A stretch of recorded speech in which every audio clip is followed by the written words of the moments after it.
Jake Morrison stood on the bridge of his ship and watched death coming toward them. The enemy fleet filled his view screen like angry stars against the black of space. 10,000 ships moved in perfect formation while his small crew of 50 prepared for a fight they could not win. The Unity's hope was just an exploration vessel. Jake and his people had been mapping the outer rim systems when the aliens found them. The Zephyrian Empire had been growing across the galaxy for hundreds of years. They took what they wanted and destroyed what they could not use. Every species they met either joined them or died. "Captain, they're sending a message," said his communications officer, Amy Carter. Her voice was steady, but Jake could see fear in her eyes. "Put it through," Jake said. The alien voice that filled the bridge sounded like music mixed with broken glass. "Human vessel, you will surrender immediately. Lower your shields and prepare to be boarded. Resistance will result in your destruction." Jake looked around his bridge. His crew was young and scared, but none of them looked ready to give up. They had all volunteered for this mission knowing they might never see Earth again. They were explorers, not soldiers, but they were still human. "Open a channel," Jake told Amy. "Channel open, sir." Jake stepped forward and spoke clearly. "This is Captain Jake Morrison of the Earth vessel Unity's Hope. We are peaceful explorers on a scientific mission. We mean no harm to your people or your territory." The alien response came quickly. "Your intentions are irrelevant. You will submit to Imperial authority or be destroyed. You have 10 minutes to comply." The channel closed. Jake turned to his tactical officer, a young man named Ryan Brooks. "What do we have for weapons?" Ryan checked his displays. "Standard defensive systems only, sir. Some mining lasers we could modify. A few torpedoes left over from asteroid clearing. Work, nothing that could hurt ships like those." Jake nodded. He had expected as much. The Unity's Hope was built for exploration, not war. But humans had been fighting impossible battles for as long as they had existed. Sometimes they even won. "Listen up, everyone," Jake said to his crew. "We all knew this day might come when we left Earth. We're out here on the edge of known space because someone has to push the boundaries. Someone has to see what's out there. Well, now we know." He paused and looked at each face on the bridge. "Those aliens think they can just take whatever they want because they're stronger. They think we'll roll over and show our bellies like beaten dogs. But they don't understand something important about humans." "What's that, sir?" asked Amy. Jake smiled grimly. "We're too stupid to know when we're beaten." The crew laughed despite their fear. It was a sound that would have puzzled the aliens if they had heard it. Who laughs when facing certain death? The next 3 days became a legend that would be told across the galaxy for centuries to come. Jake Morrison and his crew of 50 fought 10,000 alien ships with nothing but courage, clever thinking, and the human refusal to quit. They used the asteroid field around them like a weapon. The Unity's Hope danced between floating rocks, using them as shields and weapons. Jake's people turned mining charges into bombs and mining lasers into cutting tools. They set traps in the asteroid field and led enemy ships into them. The aliens had better technology and more ships, but they had never fought humans before. They expected their enemies to follow rules of warfare that made sense. Humans don't always make sense when they're fighting for their lives. On the first day, Jake's crew destroyed 3 enemy ships by hiding inside a hollow asteroid and firing mining charges at close range. On the second day, they used the gravity of a dead planet to slingshot their ship at impossible speeds, ramming through an enemy formation and destroying 2 more ships. But the aliens learned quickly. They adapted their tactics and pressed their attack. One by one, Jake's people died at their posts. Amy Carter died when a power conduit exploded on the bridge. Ryan Brooks died manning the rear guns as alien fighters swarmed their ship. Engineer Pete Collins died in the engine room, keeping their ship running with his bare hands on exposed wiring. By the 3rd day, Jake was alone. His ship was dying around him. The hull was cracked in a dozen places. Life support was failing. The engines were held together by spare parts and prayer. But he was still fighting. The last thing Jake remembered clearly was launching his final torpedo at an alien command ship. He watched it streak across space and punch through the enemy's shields. The ship exploded in a ball of blue fire that lit up the asteroid field like a small sun. Then his own ship took a direct hit, and everything went black. Jake woke up in chains. The room around him was like nothing he had ever seen. The walls were made of some kind of crystal that glowed with soft light. The air tasted of flowers and ozone. Everything was too clean, too perfect, too alien. At the far end of the room sat a throne that looked like it had been carved from a single massive diamond. And on that throne sat the most beautiful and terrifying creature Jake had ever seen. She looked almost human at first glance. 2 arms, 2 legs, 1 head in the right place. But her skin was silver and seemed to glow. From within, patterns of light moved across her body like living tattoos. Her hair was white as starlight, and her eyes were the color of deep space. "You are awake," she said. Her voice was like music, but with an edge of steel. "I am Queen Lysara of the Zephyrian Empire. You have caused me considerable trouble, Jake Morrison." Jake tried to stand, but the chains held him down. "Just doing my job, Your Majesty." The patterns on her skin shifted to what might have been amusement. "Your job was to explore, not to destroy 7 of my warships with a single vessel meant for peaceful purposes." 7? Jake was surprised. He had thought he might have gotten 3 or 4 at most. 7, she confirmed, including the flagship of Admiral Corex, one of my most experienced commanders. You fought for 3 days against impossible odds and died laughing, according to the reports I received. Why? Jake thought about that. Why had he fought? Why had his crew died with smiles on their faces? "Because we're human," he said finally. "That tells me nothing. Every species fights when cornered. Most surrender when the situation becomes hopeless. You did not. Even when you were the last one alive, even when your ship was falling apart around you, you continued to attack. Explain this behavior." Jake met her alien gaze without flinching. "We'd rather die free than live as slaves." The Queen leaned forward on her crystal throne. The patterns on her skin shifted through colors Jake had never seen before. "Fascinating. And what if I offered you something else entirely?" "Such as?" She smiled, and Jake saw that her teeth were like pearls. "That remains to be seen. First, you will recover from your injuries. Then we will talk again." Guards appeared from nowhere and lifted Jake to his feet. As they led him away, he heard the Queen speak once more. "Welcome to the Empire, Jake Morrison. I think you are going to be very interesting indeed." Jake spent the first week in what the aliens called a healing chamber. The machine looked like a crystal coffin filled with blue light. When he came out, all his wounds were gone. Even old scars from his childhood had disappeared. His body felt stronger than it had in years. The room they gave him was larger than his entire quarters back on Earth. The walls showed moving pictures of alien worlds, mountains that touched the clouds, oceans that glowed with their own light, cities that floated in the sky. It was beautiful and strange and utterly foreign. Every day, Queen Lysara came to talk with him. She asked him questions about human culture, about Earth, about why his people fought the way they did. Jake answered some questions and ignored others. He was still a prisoner, even if his cage was comfortable. "Tell me about your home world," she said on the 10th day. She sat across from him at a table made of the same glowing crystal as everything else in this place. "What do you want to know?" "Everything. How many humans are there? What kind of government do you have? What do you fight about among yourselves?" Jake studied her face.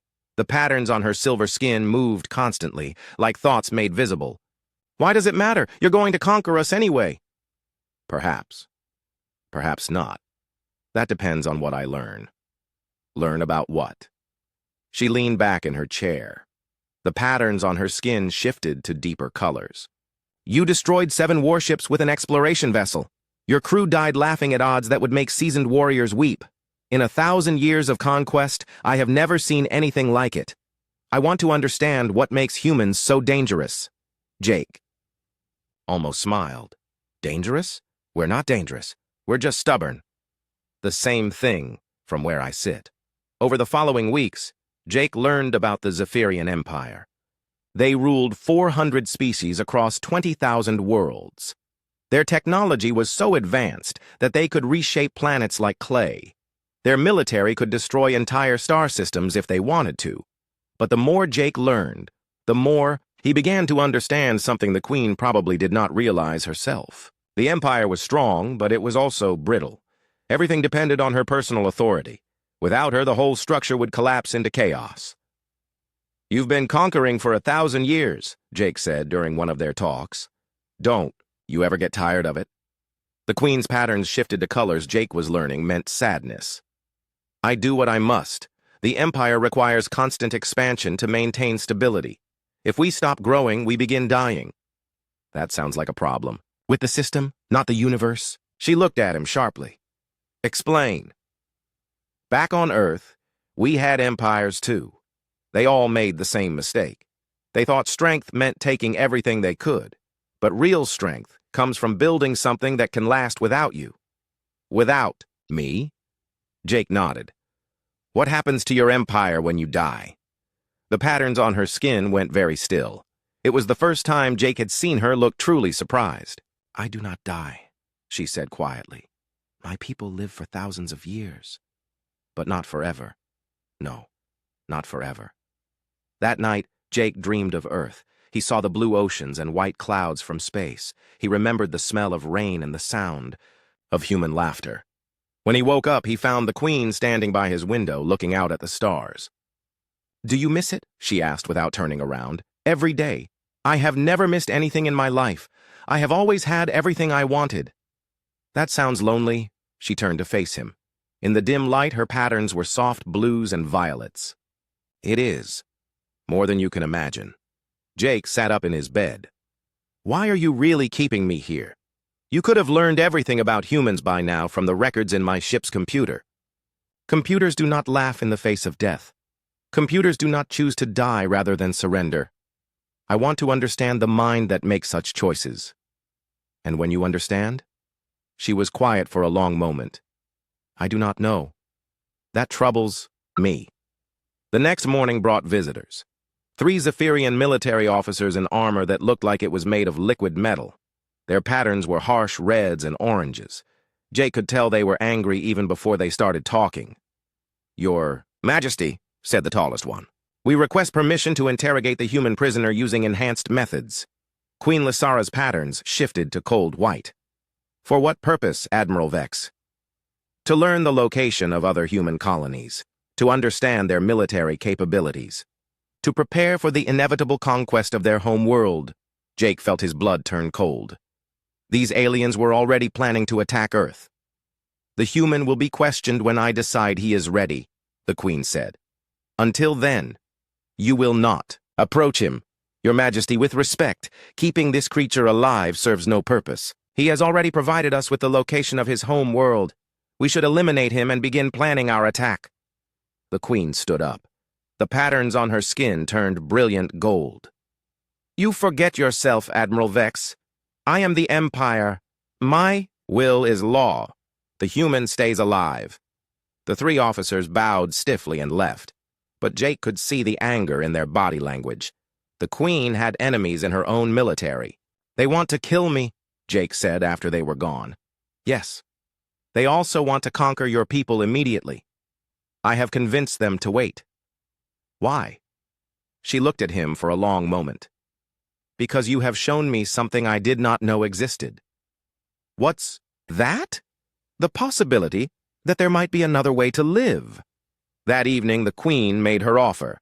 They were walking in her private garden, a place filled with plants from 1,000 different worlds.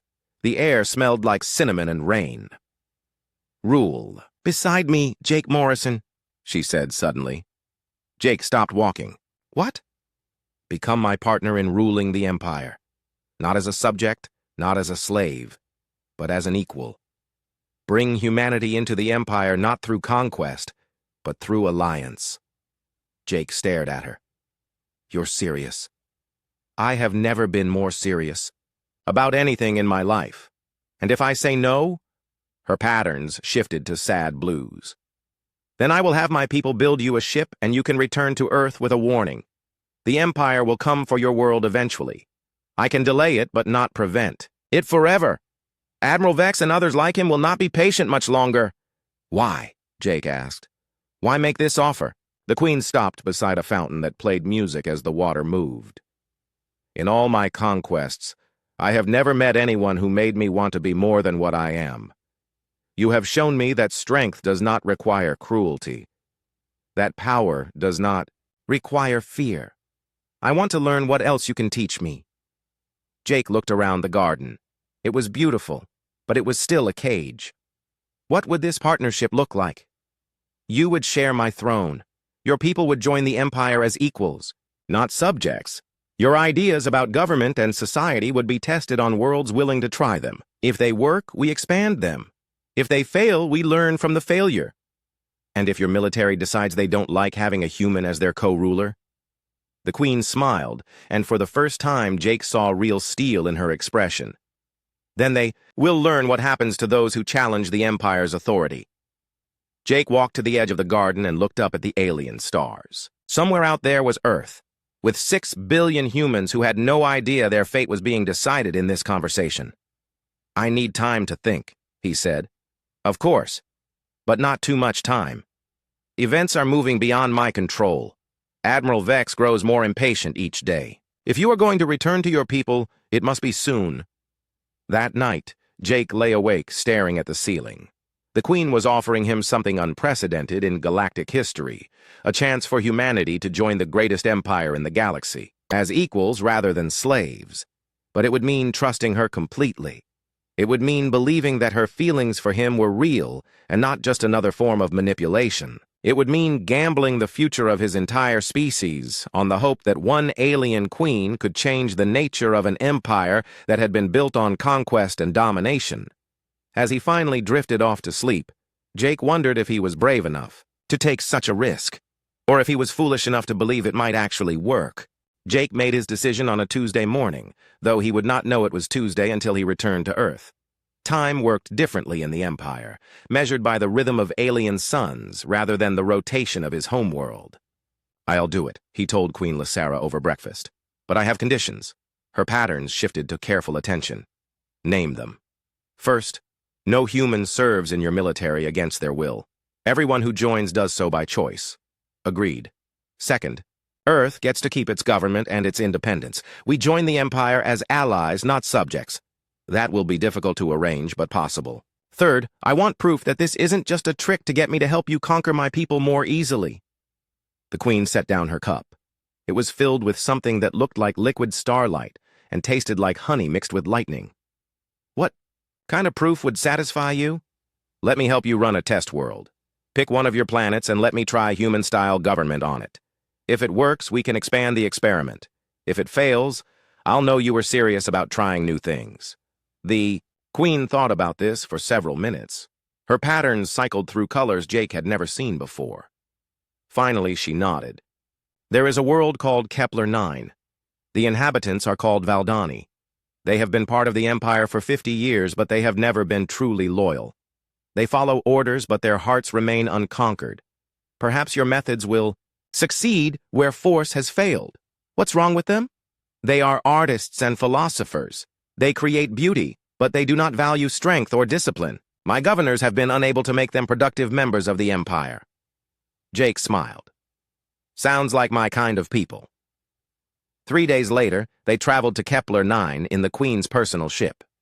It was smaller than the massive warships that had destroyed Jake's vessel, but it moved through space like a living thing. The walls showed real-time images of the stars rushing past. Jake felt like he was riding inside a comet. The planet below was beautiful beyond description. The oceans were deep purple, and the continents were covered in cities that looked like they had been grown rather than built. Spires twisted up toward the sky in impossible spirals. Gardens hung in the air, supported by nothing Jake could see. "How do they do that?" he asked, pointing at a floating park. "Gravity manipulation," the Queen replied. "They are incredibly advanced in some technologies, completely backward in others. They can make gardens fly, but they cannot organize their society efficiently."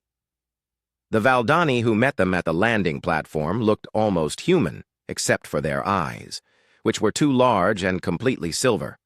They wore robes covered in patterns that moved and shifted like living paintings. When they spoke, their voices sounded like wind chimes. "Your Majesty honors us with her presence," said their leader, whose name was something Jake could not pronounce. The Queen called him Sage.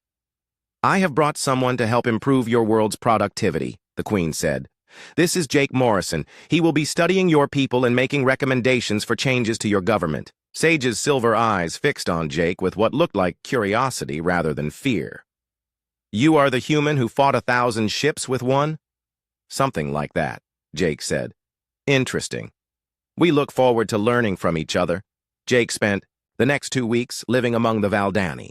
He learned that they had once ruled a small empire of their own before the Zephyrians conquered them.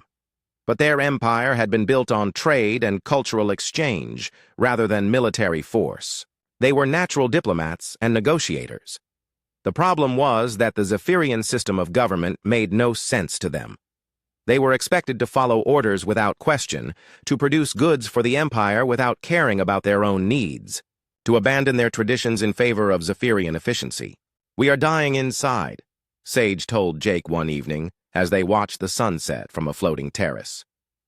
Our children learn Zephyrian history instead of their own.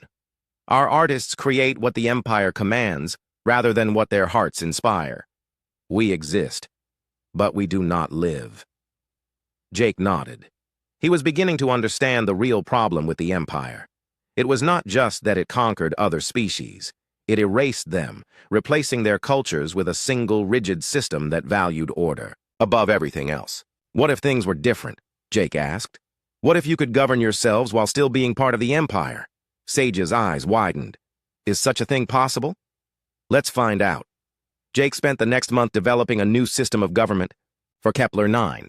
Instead of appointed governors who answered only to the empire, the Valdani would elect their own leaders. Instead of producing goods according to imperial quotas, they would trade freely with other worlds and share a percentage of their profits with the empire. Most importantly, they would be allowed to keep their own culture, their own traditions, their own way of life. The empire would provide protection and technology in exchange for loyalty and a fair share of the planet's prosperity. When Jake presented his plan to Queen Lysara, her patterns shifted through the entire spectrum of visible light. This is not how the empire has ever operated, she said. I know, but look at the results. He showed her the reports from Kepler 9. In just 1 month under the new system, productivity had increased by 30%. Crime had dropped to almost zero. Most importantly, the Valdani had stopped their passive resistance to imperial rule. They were actually cooperating enthusiastically. They are happy, the Queen said, reading through the psychological evaluation. Reports. Happy people work harder and cause less trouble, Jake explained. It's more efficient than ruling through fear. But if we allow one world to govern itself, others will demand the same privilege. The empire could fragment into chaos, or it could evolve into something stronger, something that lasts not because people are afraid to rebel, but because they don't want to rebel. The Queen was quiet for a long time. Jake could see that her patterns were cycling through deep blues and purples. Colors he had learned meant serious thought. Admiral Vex will be furious, she said finally. Are you afraid of Admiral Vex? Her patterns flashed a brilliant gold. I fear no one, but Vex commands the loyalty of many officers who believe the old ways are the only ways. If I change too much too quickly, they might decide the empire needs a new ruler. Jake felt a chill run down his spine. A coup? It has happened before. Not often, but it has happened. Usually when a ruler was seen as weak or indecisive. Showing mercy to conquered peoples might be interpreted as weakness. Then we'll have to be careful how we present this. Make it about strength, not mercy. Show them that happy subjects are more useful than terrified ones. The Queen stood up and walked to the window of her private study. Outside, the crystal towers of her capital city stretched toward the alien sky. You are asking me to risk everything I have built on the hope that your way will work. I'm asking you to risk everything you have built on the hope that there might be something better to build. She turned to face him. The patterns on her skin were soft and uncertain. What if you are wrong? What if this experiment fails and my enemies use it as an excuse to destroy everything? Jake walked over to stand beside her at the window. Then, we'll fight them. Together. You would fight for the Empire, even though it destroyed your ship and killed your crew? I'd fight for the idea that the Empire could become something worth preserving, something worth dying for, instead of just something to be afraid of. The queen reached out and took his hand. Her skin was warm despite its silver color. "You are either the bravest person I have ever met, or the most foolish." "Probably both." She squeezed his hand. "Very well. We will expand the experiment to 10 more worlds. If they show the same results as Kepler-9, we will consider making broader changes. And if Admiral Vex objects," the Queen's patterns shifted to cold steel, "then Admiral Vex will learn that evolution is not the same as weakness. The Empire will change, with or without his approval." That night, Jake stood on his balcony and looked up at the stars. Somewhere out there was Earth, still unaware that its fate hung in the balance. His people were depending on him to find a way to save them from conquest. But now he was trying to save something much bigger than just humanity. He was trying to save the soul of an empire. The question was whether that empire had a soul worth saving, or whether he was just helping a monster learn to smile while it devoured the galaxy. Time would tell. But for now, he had work to do. The wedding was broadcast across the galaxy on 17 billion screens. Never in recorded history had a human married an alien queen. Never had such a marriage carried the weight of so many worlds. Jake stood beside Queen Lysara in the great crystal cathedral at the heart of her capital city. Representatives from 400 species filled the vast space. Their voices rose together in a harmony that no human ear had ever heard before. The sound was beautiful and strange and utterly alien. But Jake was not thinking about the music or the ceremony. He was thinking about the message that had arrived 3 days earlier from Admiral Vex. The message had been simple and direct. "This union weakens the Empire. It will not be allowed to continue. Do you, Jake Morrison of Earth, accept the bond of rule with Lysara of Zephyr?" The ceremony master's voice echoed through the cathedral. "I do," Jake said, and felt the weight of 6 billion human lives settle on his shoulders. "Do you, Lysara of Zephyr, accept the bond of rule with Jake Morrison of Earth?" "I do," the Queen replied, and her patterns blazed with colors that had no names in any human language. The ceremony master raised his hands. "Let all worlds witness that these two are joined not only in marriage, but in the sacred duty of rulership. May they guide the Empire with wisdom and strength for all the years to come." The cathedral erupted in celebration. Beings from 1,000 different worlds cheered in 1,000 different languages. But Jake noticed that not everyone was celebrating. Admiral Vex and his supporters stood in silent disapproval near the back of the cathedral. Their message was clear. This marriage changed nothing as far as they were concerned. The first year was the hardest. Jake had to learn how to be a king, while also learning how to be a husband to a creature whose emotions were written in living light across her skin. Some days he felt like he was drowning in responsibilities he had never wanted and never trained for. But slowly, carefully, he began to change things. The experiment on Kepler-9 was expanded to 50 worlds, then 100. Each planet was allowed to adapt the new system of government to their own culture and needs. The results were consistent. Happier people, higher productivity, less resistance to imperial rule. More importantly, the Empire began to attract voluntary members for the first time in its history. Species that had been hiding from Zephyrian, expansion started sending ambassadors asking to join. They wanted the protection and technology the Empire offered, but they also wanted the freedom to remain themselves. "It's working," Jake told Lysara one evening, as they reviewed reports from across the galaxy. They were in their private chambers, a place where she could relax and let her true feelings show through her patterns. Tonight those patterns were warm golds and greens. Colors Jake had learned meant contentment. Yes, but slowly. Too slowly. For some. Vex, among others. The military commanders are growing restless. They see our reforms as a sign of weakness. Some are beginning to question whether the Empire still needs to expand. Jake looked up from the reports. Isn't that a good thing? Wouldn't it be better if we could grow through attraction instead of conquest? You think like a human. The Zephyrian military has been the foundation of our power for 1,000 years. If they believe we no longer value their strength, they might decide we no longer deserve their loyalty. Jake set down his tablet and walked over to where Lysara sat by the window. Her patterns had shifted to worried blues. "Are you having second thoughts about all this?"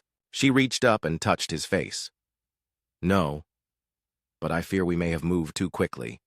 Change is dangerous when you have enemies waiting for you to show weakness. Jake was about to respond when alarms began sounding throughout the palace. Emergency lights bathed everything in red. Lysara's patterns immediately shifted to battle-ready silver. "What's happening?" Jake asked. "Palace security breach," Lysara said, listening to reports coming through her personal communicator. "Armed forces moving on the throne room. It's a coup." They could hear weapons fire echoing through the corridors outside their chambers. Jake grabbed Lysara's hand. "Is there another way out of here?" "Yes, but I am not running from rebels in my own palace." Her patterns blazed with furious gold. "This is treason of the highest order. It ends now." "Lysara, be smart about this. If they kill you, everything we've built dies with you." She paused, her patterns cycling through rapid color changes. Jake could see her weighing duty against wisdom. Finally, she nodded. "You are right. We go." They escaped through hidden passages built into the palace walls centuries ago. The corridors were narrow and dark, lit only by emergency lighting that cast strange shadows on the crystal surfaces. Behind them, they could hear the rebels searching. "For them. Who's leading this?" Jake asked as they moved through the maze of secret tunnels. "Admiral Vex, almost certainly. He has been building support among the military for months. Tonight he finally decided to act." They emerged from the tunnels in the palace's lower levels, near the launch bays where the royal ships were kept. But as they approached Lysara's personal vessel, armed figures stepped out of the shadows. Jake counted at least 20 Zephyrian soldiers in full battle armor. "Your Majesty," said a familiar voice. Admiral Vex removed his helmet and stepped forward. His patterns were harsh reds and oranges, the colors of anger and revolution. "I regret that it has come to this." "Regret?" Lysara's voice could have frozen starlight. "You commit treason against your rightful ruler, and you speak of regret?" "I commit necessary action to save the Empire from contamination. This human has poisoned your judgment. Under his influence, you have weakened our military, coddled our enemies, and abandoned the principles that made us strong." Jake stepped forward. "The principles that made you hated across the galaxy, you mean?" Vex's patterns flashed to pure red. "Silence, creature. You have no voice in this matter." "Actually, he does," Lysara said. "Jake Morrison is my husband and my co-ruler. Any action against him is an action against me. Then you both will face the judgment of the Imperial Council. A new order is coming, one that will restore the Empire to its former glory." What happened next would be debated by historians for generations. Some said Jake Morrison planned it from the beginning. Others claimed it was pure instinct, but in that moment, facing 20 armed soldiers with nothing but his wife and his wits, Jake did something that no one expected. He laughed. It was not the laugh of someone who had lost his mind or given up hope. It was the laugh of a human who had just realized that his enemies had made a terrible mistake. "You know what your problem is, Vex?" Jake said, still chuckling. "You don't understand humans at all." "I understand that you are outnumbered and outgunned. Maybe. But you've forgotten something important." Jake looked around at the soldiers surrounding them. "Every one of your people has been watching our reforms for the past year. They've seen worlds prosper under the new system. They've seen species join the Empire voluntarily instead of being conquered. They've seen what happens when you lead through inspiration instead of fear." Jake's voice grew stronger. "You think this is about me and Lysara? You think if you kill us, everything goes back to the way it was? You're wrong. The idea is out there now. The knowledge that there's a better way to live. You can't kill an idea with guns." Admiral Vex raised his weapon. "Perhaps not, but I can kill the people spreading it." "Then you'll have to kill half the Empire," Jake said calmly, "because half the Empire has seen that your way doesn't work anymore." As if summoned. By his words, new alarms began sounding throughout the palace. This time the alerts were coming from orbit. Vex listened to his communicator with growing alarm. "Sir," came a voice full of static and panic. "Fleet elements refusing orders. Multiple ships declaring loyalty to the Queen. Request immediate—" The transmission cut to static. Through the launch bay's windows they could see lights moving in the darkness of space. Ships that should have been supporting the coup were turning their weapons on each other. Lysara's patterns shifted to triumphant gold. "It seems your revolution is not as popular as you believed, Admiral." The next 6 hours became known as the Night of Choosing. Across the Empire, military units were forced to decide whether they served the old ways or the new. Some chose Vex and his vision of conquest and domination, but more chose the Queen and her human husband, who had shown them a different path. When the shooting stopped and the rebels surrendered, Jake found himself standing in the ruins of the throne room beside a queen whose patterns blazed with colors that spoke of victory and vindication. 10 years had passed since Jake Morrison first stood in chains before an alien queen. Now he stood before the Galactic Assembly, addressing representatives from over 1,000 worlds. The Empire had grown beyond anything he could have imagined, but it had also become something entirely new. "The old Empire conquered through fear," Jake told the Assembly. His voice carried clearly through the vast chamber, translated instantly into hundreds of languages. "The new Empire prospers through hope. Every species, every world that joins us does so by choice, keeping their culture, their independence, their dignity." In the front row, Ambassador Helen Price from Earth smiled as she listened. Humanity had not only survived first contact with a superior alien civilization, they had helped transform it. The species that had once lived in caves now helped guide the destiny of half the galaxy. But Jake knew their work was far from finished. Beyond the Empire's borders, other powers watched with growing concern. The Collective, a hive-minded species from the galactic core, saw the Empire's transformation as a direct threat to their philosophy of absolute unity. Queen Lysara, now officially Jake's co-ruler rather than his superior, watched from the royal platform. Her patterns showed deep satisfaction mixed with anticipation. The human had kept every promise he had made, but she could see new challenges forming in the darkness between stars. "The Collective's ambassadors have requested a meeting," she told Jake after his speech to the Assembly. "They claim our dangerous ideologies are spreading into their territory." Jake was not surprised. 3 months ago, a collective border world had declared independence and requested to join the Empire. The world's inhabitants had been exposed to imperial broadcasts showing life under the new system. They had decided they wanted individual rights instead of collective consciousness. "How many worlds are we talking about?" Jake asked. 17 so far, with more considering rebellion every day. The Collective is facing something they have never encountered before: member worlds that want to leave voluntarily. And they blame us? They blame you specifically.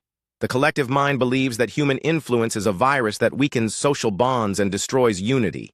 They want to negotiate your removal from power. Jake almost laughed. "My removal? What do they plan to offer in exchange?" "Peace. They will not attack the Empire if we return to our previous methods of expansion and remove all human influence from our government." In other words, they want us to go back to being conquerors instead of liberators. Essentially, yes. Jake walked to the window of their private chamber and looked out at the city below. The capital had changed dramatically over the past decade. Where once there had been only Zephyrian crystal architecture, now there were buildings in dozens of different styles representing the many species that called this world home. "What do you think we should do?" he asked. Lysara joined him at the window. Her patterns cycled through thoughtful blues and purples. "The Collective controls 3,000 worlds and has military technology that rivals our own. A war with them would cost millions of lives. But if we give in to their demands, we abandon everything we've built. Every world that joined us voluntarily would lose their freedom. Every species that chose to remain themselves would be forced to conform. Yes. So we are faced with an impossible choice: betray our principles or face a war we might not win." Jake smiled grimly. "Sounds familiar. Humans have been facing impossible choices for as long as we've existed. And what do humans do when faced with impossible choices? We find a third option. The meeting with the Collective took place on a neutral world in the border region between the two empires. Jake had never seen representatives of the Collective before. They moved as one, spoke as one, thought as one. It was like watching a single mind operating dozens of different bodies. "Human Morrison," they said in perfect unison, "you have created chaos where there was once order. Your influence spreads like a disease. weakening the bonds that hold civilizations together. "I've given people the right to choose their own path," Jake replied. "If they're choosing to leave your collective, maybe you should ask why. Choice is an illusion. Individual desires lead to conflict, suffering, and waste. Unity creates peace, efficiency, and purpose. You offer them the freedom to destroy themselves. And you offer them the peace of never having to think for themselves. That's not peace. That's slavery." The collective representatives moved in perfect synchronization, their expressions shifting as one. "You will cease your expansion into our territory. You will return the worlds that have defected to us. You will remove all human influence from imperial policy. And if we refuse, then we will demonstrate the superiority of unity over chaos. Your fractured alliance of individuals will fall before our perfect coordination." Jake stood up from the negotiating table. "There's something you don't understand about individuals. When they choose to work together, they're stronger than any collective consciousness because they're fighting for something they believe in, not something they've been programmed to accept. We shall see." The war that followed lasted 2 years and changed the galaxy forever. The collective attacked with mathematical precision and overwhelming force. Their fleets moved like vast machines, every ship coordinated perfectly with every other ship.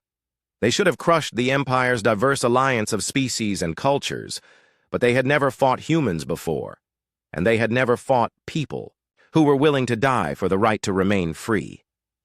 Jake led the Imperial forces not as a traditional commander, but as an inspiration. He visited every world, spoke to every species, reminded them what they were fighting for. The collective fought to preserve a system. The Empire fought to protect a dream. The turning point came at the Battle of Nexus Station. The collective had surrounded the strategic space station with a fleet of 10,000 ships. The Imperial defenders numbered less than 3,000. By every calculation, the station should have fallen within hours. Instead, it held for 3 weeks. Ships from every member species of the Empire fought side by side. Humans worked with Zephyrians. Valdani fought alongside Kepler refugees. Species that had been enemies for centuries died together defending their shared vision of freedom. When collective reinforcements finally broke through the Imperial lines, they found something they had never expected. The defenders were not just fighting to hold the station, they were laughing. "Why do they laugh as they die?" the collective asked through captured communication channels. Jake's response was broadcast across the galaxy. "Because they know something you don't. They know that an idea can't be killed by destroying the people who hold it. Freedom isn't something you can take away with guns or ships or superior numbers. It's something that lives in the heart of every thinking being." 3 days later, the first collective ship defected to the Empire. Then another. Then whole fleets as individual members of the collective began to experience something they had never known before. The desire to choose their own fate. The war ended not with a great battle, but with the gradual dissolution of the collective itself. When people were given the choice between unity and freedom, most chose freedom. The few who preferred collective consciousness were allowed to form smaller communities within the Empire, living as they chose while respecting the rights of others. To live differently. Jake stood once again before the Galactic Assembly, this time addressing representatives from over 5,000 worlds. The Empire had become something unprecedented in galactic history. A true federation of equals where every being had the right to determine their own destiny. 10 years ago, an alien queen asked me to rule the galaxy by her side, he told the assembly. I thought she was offering me power. What she was really offering was responsibility. The responsibility to protect the freedom of every thinking being in the galaxy. He paused and looked out at the thousands of faces before him. Human, Zephyrian, Valdani, former collective members, and dozens of species he had never seen before. All of them chose to be here. All of them chose to be free. That responsibility never ends, Jake continued. Freedom isn't something you achieve once and then forget about. It's something you have to fight for every day, with every choice you make, with every stand you take against those who would take it away. Queen Lysara watched from the royal platform, her patterns blazing with colors that spoke of pride, love, and infinite possibility. The human who had once been her prisoner had become her partner in reshaping the galaxy. Together, they had built something that would last long after they were gone. But Jake knew their work was far from over. Beyond the Empire's borders, other powers stirred. Other challenges waited. The galaxy was vast and full of beings who had never heard of freedom, never imagined that life could be different than what they had always known. As he left the assembly hall with Lysara by his side, Jake looked up at the stars visible through the great dome overhead. Somewhere out there were worlds that still needed liberation, species that still needed hope, people who still needed to learn that they had the right to choose their own path. The stars themselves had learned to fear and respect that simple, profound truth about humans. They took impossible situations and made them possible through sheer, stubborn determination to be free. And now that truth was